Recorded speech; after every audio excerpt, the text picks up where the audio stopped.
Welcome to Keep You 100 Radio. I'm your host, Lissie Pointer, type 1 diabetic, certified health coach, personal trainer, and founder of Needles and Spoons Health and Wellness.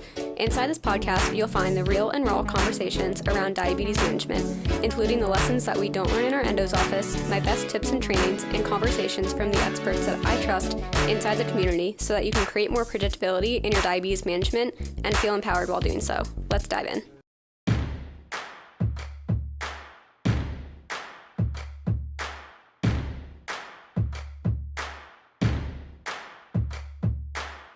I love using Skin because honestly it's the only patch company that I found that actually keeps my devices on while I'm doing things that I love, like weightlifting, running with my dogs, being really active and doing the things that I didn't think I could do before with diabetes.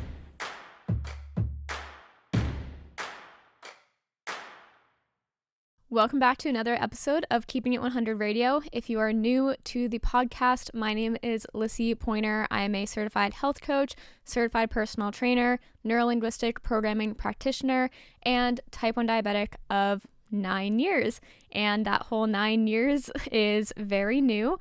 My diversary was actually almost about a week and a half ago, so that is why we are filming this episode today, and that is to celebrate this diversary. Now, for a long time, I never thought I would say the words celebrate and diversary in the same sentence, but I guess you can say over the past almost decade, we've come a long way. And I truly do use this month or this day in February to really celebrate this diagnosis, and that's what this podcast episode is all going to be on. We're going to talk about the 9 lessons that I have learned over the past 9 years of living with type 1 diabetes, and whether you were just diagnosed yesterday or 20 or 40 years ago, there's going to be something inside of this podcast episode for you, because I find that no matter where you are in your journey, there's always room to learn from other people's experiences. And I'm not here to say that I have more experience than the next person, but I do find that learning from other people's experiences is just such a valuable piece of being inside of this community. So I'm really excited to share this episode with you. If you are new to the podcast or just new to my journey, like I mentioned, I was diagnosed 9 years ago on February 17th. So I was a freshman in college. I had just gone to Penn State. I had moved out of my home for the very first time and living on my own. And it was spring semester. And in January, I had come down with the flu, which was not a surprise. Like, I went to a campus with 40,000 people living on it, and you're taking the bus around this giant campus, and you're packed in like sardine cans. It was bound to happen that I was bound to get sick at some point. So, fast forward a few weeks, I was still feeling all of those symptoms. And if you are not familiar with the symptoms of type 1 diabetes, please pay attention to these and write them down somewhere, because you just never know when you might be experiencing yourself having these symptoms, or maybe your child, or if you're a teacher, a student. It's just really important to know the symptoms of type 1 diabetes, because like myself, these symptoms can be passed off as something else. I thought that I was still healing from the flu. I thought that my body was just needed a little bit more recovery time. So I was able to pass off the symptoms as that. I was getting more thirsty. So I was feeling severely dehydrated, which I'm like, okay, my body just needs to recoup from 2 weeks of being down for the count with the flu. I was very tired, so very lethargic. I could barely make it to my classes. I was peeing a lot, which urination is just it's a big symptom of type 1 diabetes. So things that were very uncommon, I was getting up in the middle of the night 2 or 3 times to use the bathroom and waking my roommate up, which again, it wasn't a normal symptom, but I was able to justify it by saying, my body's recovering from the flu, it needs more hydration, it needs more fluids, so naturally I'm using the bathroom more. Didn't even think anything of it. But slowly these other symptoms started popping up. I started noticing myself really craving a lot of sweets, which now looking back on it, I'm like, of course, because my cells weren't getting the glucose that they needed. So of course I was craving the things that my body thought it needed. So I was craving orange juice and apple juice all the time. And I'm not really a juice person. I never really have been. I always just resorted to water or milk. So craving that was it was just odd that I went out of my way to go to the Commons and get a bottle of juice. So that started popping up. I remember very specifically one night sitting with my friend in my dorm and literally having like ice cream with Oreos, which again, like it doesn't sound that uncommon for a freshman in college to be like not eating the best, but for me, it was just very weird that my body was craving those things. Now, again, those things I was able to pass off. Recovering from the flu, being a freshman in college, we always hear of those stories of just, you're living in a dorm, you have the cafeteria where like you're introduced to different foods. I was able to pass off. Now, over time, things started getting progressively worse. So specifically, I remember one time taking my physics exam, which I'm not good at physics. I went to school for engineering, but I am not an engineer, as now we know. But I remember sitting in my Physics 211 exam, and as much as I studied for that exam, and I remember we even got an extra extension to study for that exam because the day of the first exam it had snowed, and Penn State never cancels classes, but that specific day it canceled. So we had an extra week to study for this exam. You would never know it because I was looking at that exam and I could visibly see it, but my mind was not connecting to it. My mind was not there. I was just very like cloudy headed. So that was another huge thing that was just very out of the norm for me. And the final one that really was just the icing on the cake, and I know I've mentioned it on the podcast before, but I had looked, first of all, Penn State, very, very small dorm rooms. So you have a roommate and you're not far away from each other, maybe 2 to 4 feet. So I remember waking up one day and looking over at my roommate, and her face was just completely blurry. I could not see her. And now I do need glasses for distance. I drive with glasses. I needed glasses for class.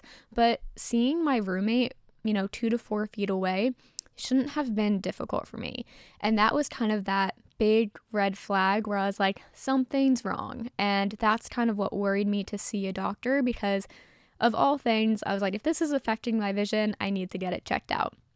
So that day I was doing a lot of research, and it's around Valentine's Day, so it was just one of those weeks where you're celebrating with your friends, you're going out. But I was researching, and everything that kept popping up was type 1 diabetes. And so I called my parents and told them that like, this is what I'm suspecting and this is what's coming up. There's no way, like it doesn't run in our family. You've always been active. You're not a child, because type 1 diabetes has the word juvenile linked to it. They didn't think that there was any way that I could be type 1 diabetic. But I wanted to take the precautions anyway, so I called the overnight nurse at Penn State. And if you know schools like Penn State, where there's, again, 40,000 people on campus, you need to make an appointment to be seen by a doctor. Now, the overnight nurse, she heard my symptoms and she said, don't even make an appointment, get here at 8 a.m. and you will be seen. Now, that was red flag number 2 or 3, because for them to be saying, come in without an appointment and you will be seen by a doctor, that was very alarming. So, of course, I did that. I went the very next day on February 17th.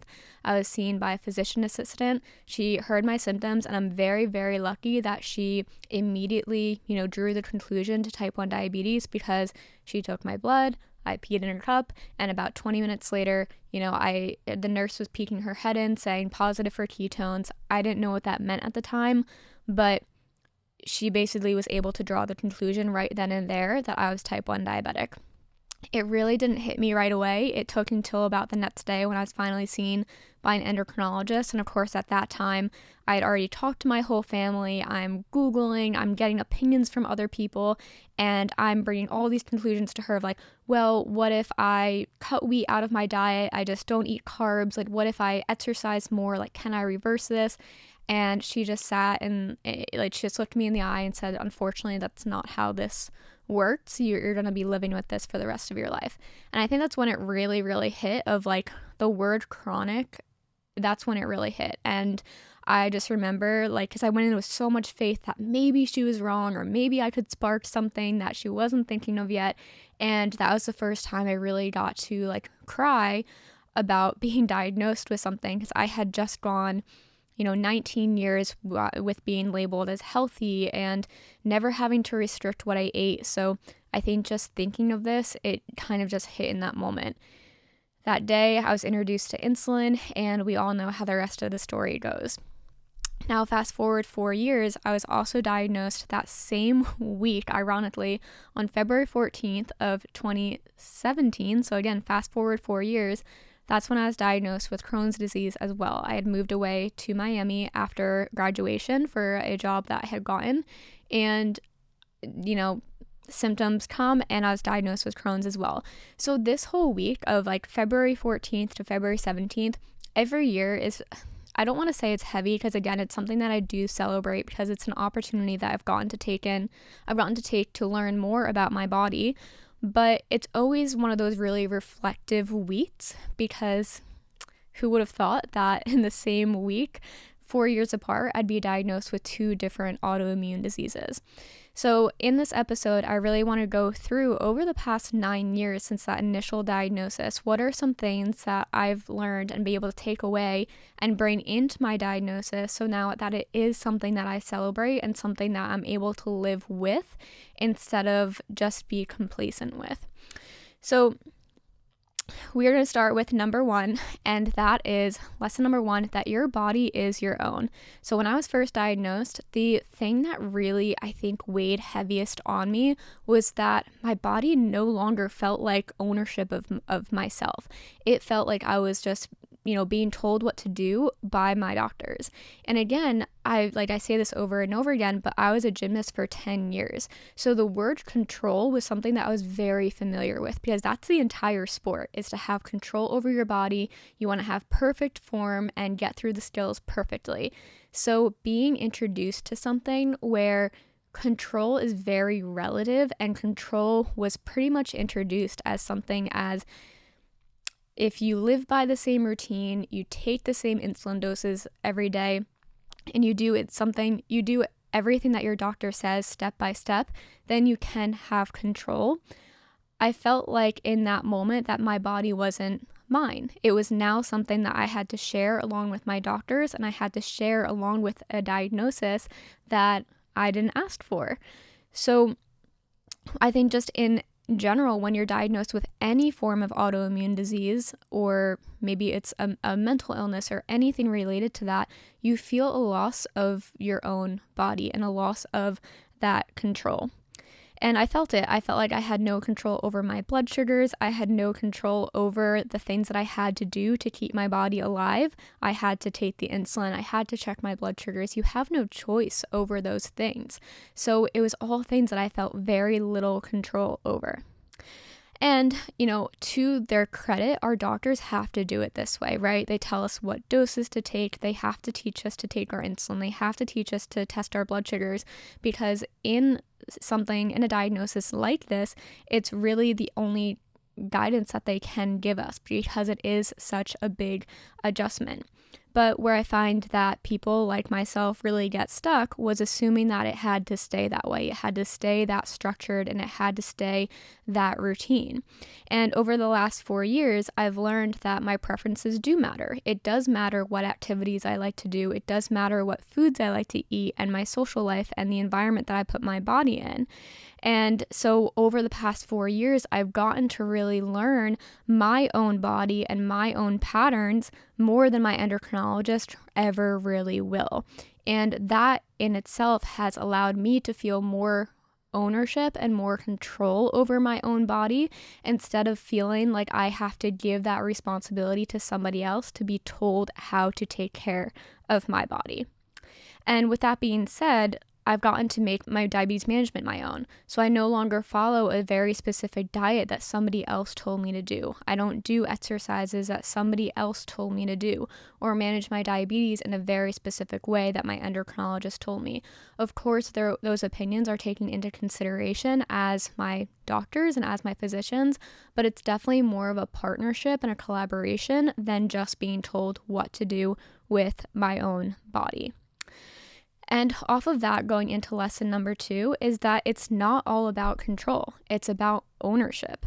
So for so long, I felt like I would feel better if I had more control over my blood sugars. So I thought, if I just do X, Y, and Z, I will be able to keep my blood sugars in range and I will feel better.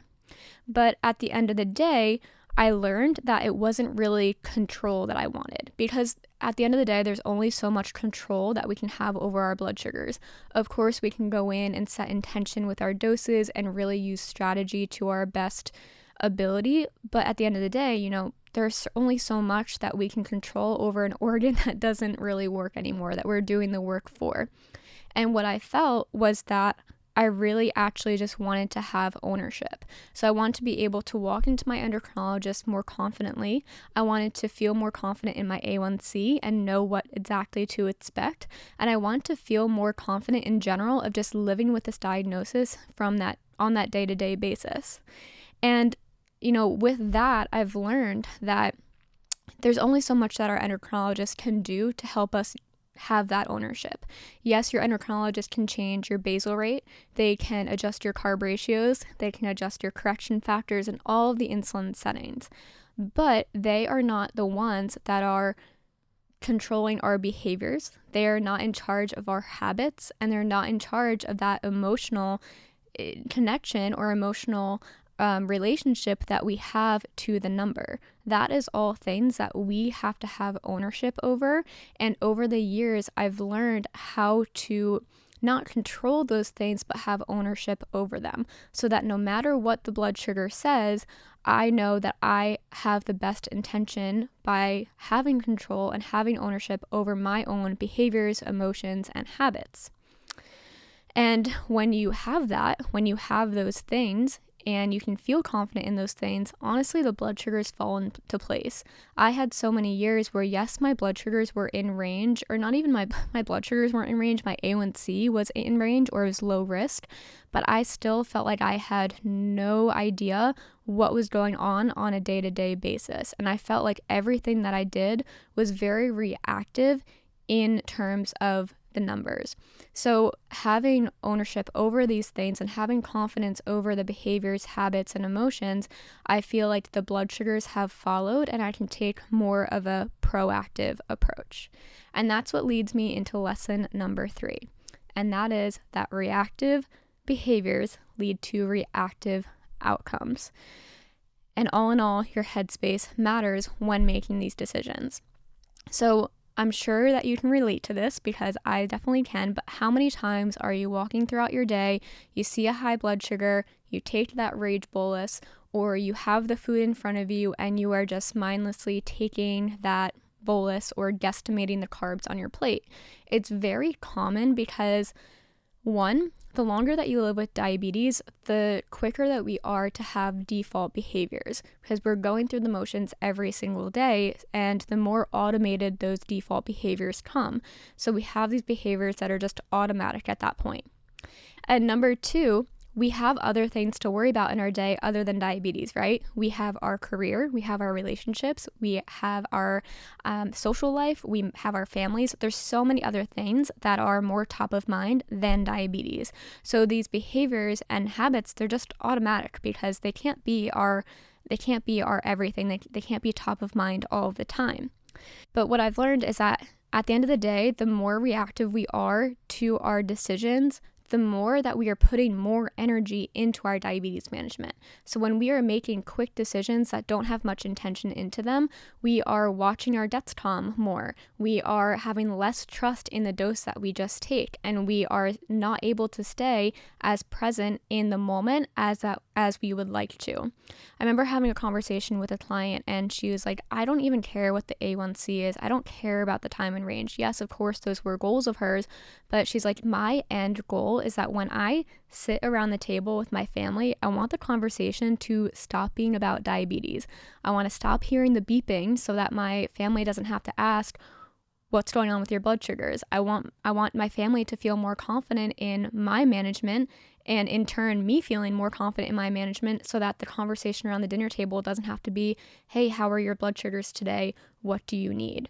And I think it all goes back to that, of the more trust that we can have in our blood sugars, the more confidence we can have in the overall day-to-day management.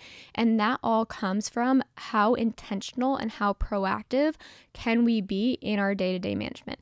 Now that doesn't mean that we have to get every dose perfect. It doesn't mean that we have to carb count perfectly all the time and do perfect calculations all the time, but that does mean that we want to add intention into those day-to-day decisions. So whether that just means taking a pause before taking that rage bolus, or just taking a moment to actually look at our plate and ask a few questions before settling on that dose, anything that we are just taking a little bit of time to be more intentional over will pay off in the long run, and you're going to notice that it made such a difference in the results and the outcomes that you see. Now, going into lesson number 4. It is not your job to make other people comfortable with your diagnosis.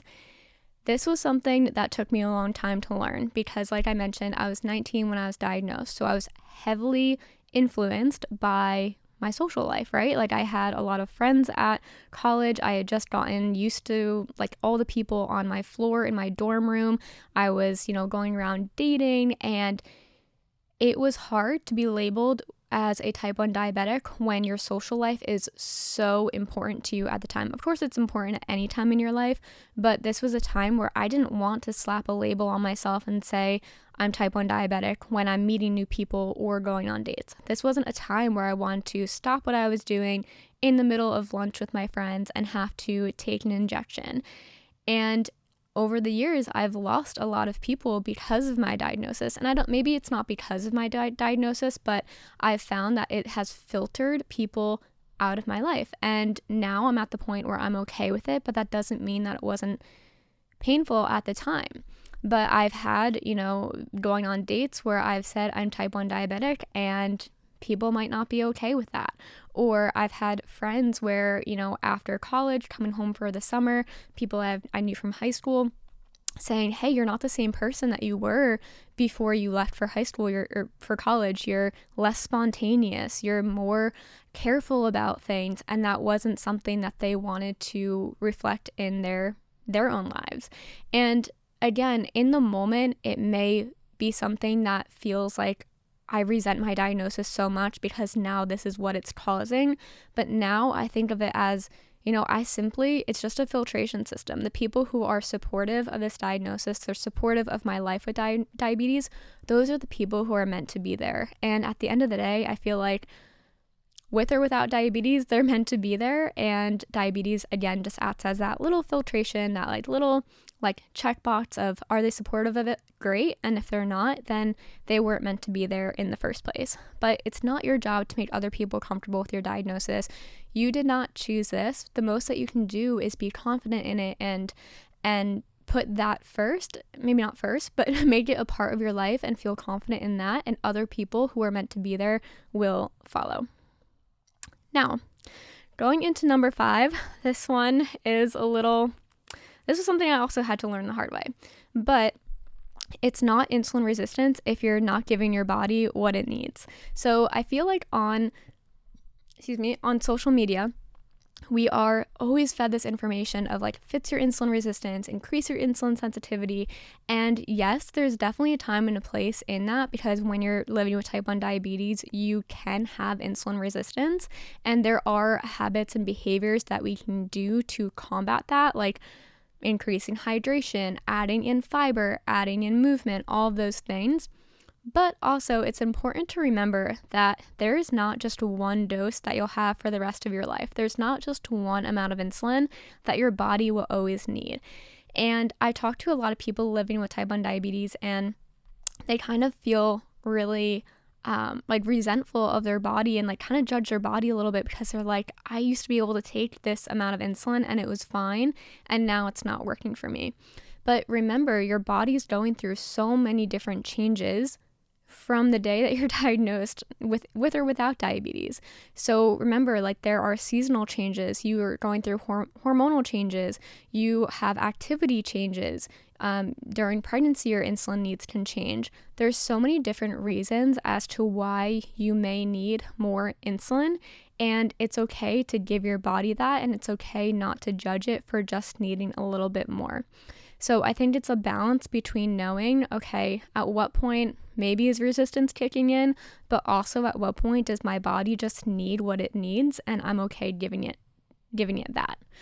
So just something to think about as you're reflecting on your own management. Number 6, your blood sugars will tell you when self-care is lacking. So believe it or not, your blood sugars are not just an outcome of the insulin that you take and the carbs that you eat. They're actually an outcome of how you take care of your body as a whole.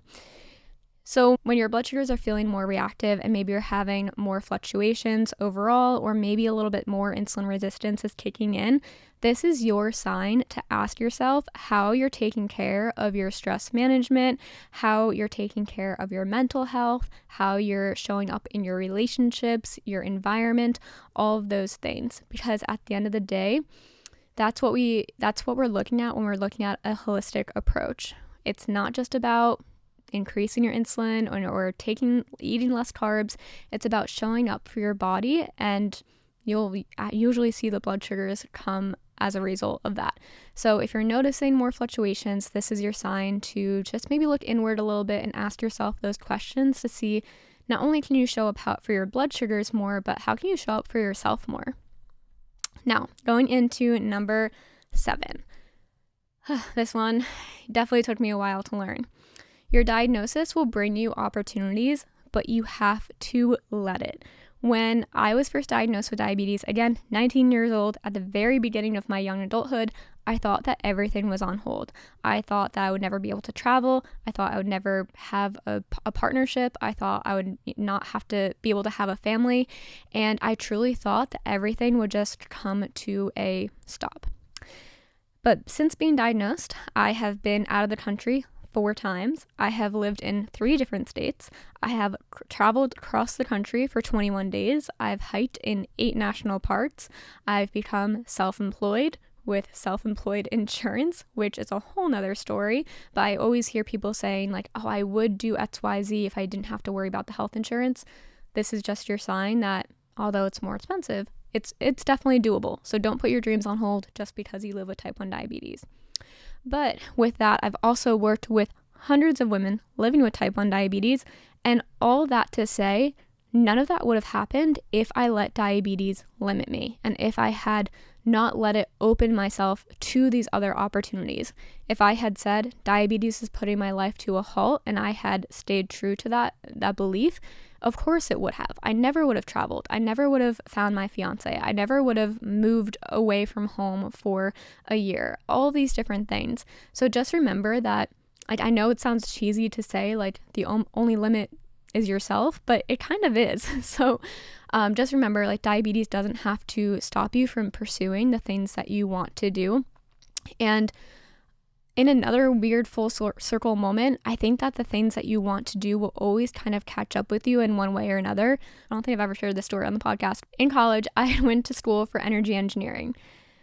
Junior year, my fall semester, I had actually dropped out of engineering and switched to biobehavioral health, which is essentially what I'm doing now. It's like that holistic approach to health and learning how your behaviors influence your health. And I had always known that I wanted to go in that direction. I wanted to help other people living with diabetes. But I had switched for a week. I had done the classes for a week, and I was talking to my advisors, and pretty much they had said, you know, if you pursue this, if you continue this switch in major, you'll be in school for another year or 2, and then you'll have to go into a secondary degree. And just kind of like it was a snowball effect of like student loans and having to stay in school for longer and out-of-state tuition. So after that week, I had actually switched back to engineering because I just wanted to finish school on time. Now, fast forward, like 2 years later, I graduated in engineering. I did the thing. I got a job in a tech company for a year, moved away to Miami, was working in this Fortune 500 company. I did the things, but there was still that pull that was not fulfilling to me. And I wanted to work with people living with diabetes. I just didn't know what that looked like. now fast forward another 3-4 years, here we are, coaching people living with type 1 diabetes. I became a personal trainer and now talking to you all on this podcast all about things with type 1 diabetes. So in one way or another, I really think if you're feeling that pull now, chances are it's not going to go away, and just follow through with it.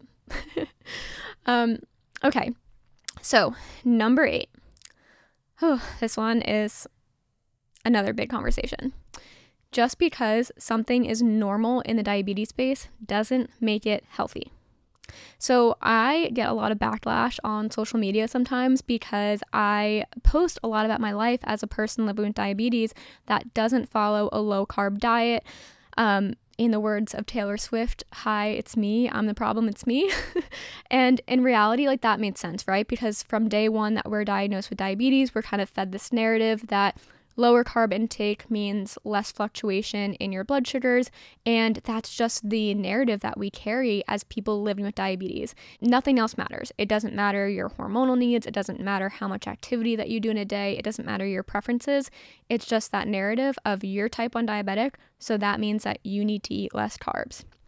And that's just kind of the golden rule. That's just what we live with. But here's the thing. I have tried that. I have read Dr. Bernstein's book. I have done the low carb diets, the keto, all of the things. And when I did that, I, one, resented my diagnosis. I resented my body for all the things that it couldn't do. 2, I isolated myself because it was easier than confronting new foods, being in new environments, and being in those social experiences. And 3, I restricted myself very heavily from eating food because it was easier than having to make the decisions of the everyday decisions that we have to experience. And I realized that that wasn't healthy either. So even though I knew that that wasn't healthy, I had that little voice in the back of my head saying, well, you're type 1 diabetic. This is just life with type 1 diabetes, and you're going to feel this way for as long as you live with type 1 diabetes. And so now that is why I am so vocal about, how many carbs I eat or just the things that I do on a day-to-day basis that don't take that restrictive approach. I take a restriction-free approach. I take that flexible approach. And that's because nobody else at the time when I was diagnosed was telling me those things. They were telling me that this is just life with diabetes. You have to feel limited. You have to feel restricted. And I want to be that voice to show you that you can eat more carbs, you can get stronger, and you can lower your A1C at the same time without feeling resentful of this diagnosis. And when it comes down to it, health and wellness, it's not about the perfect A1C. Yes, you can have it, but at the end of the day, it's about finding a lifestyle, a diet, and those activities that are centered around your preferences and your priorities. And that's exactly what we teach our clients now inside of our programs like Keeping It 100. And now, number 9, the last lesson that I have learned over the last 9 years of living with type 1 diabetes. And that it's exactly what that comes down to. The goal of your diabetes management should be to create a life from diabetes that you don't need a break from. Diabetes burnout is normal, and I think it's important to acknowledge that we all feel that from time to time. But if you find yourself in that cycle of working really hard to lower your A1C, then you feel overwhelmed because it just feels like too much, and then you feel burnt out and you call it quits because you just need a break. If you find that to be a reoccurring cycle, that is your sign that it is not sustainable and that you need a new approach.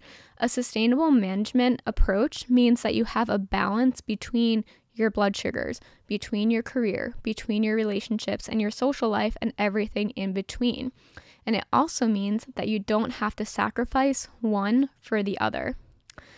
So if you're feeling like right now you really you're either sacrificing your blood sugars for your life or you're sacrificing your life's experiences for your blood sugars, then this is your sign that to join a community or to put that goal of sustainability at the forefront. And that's exactly why communities like Keeping It 100 exist.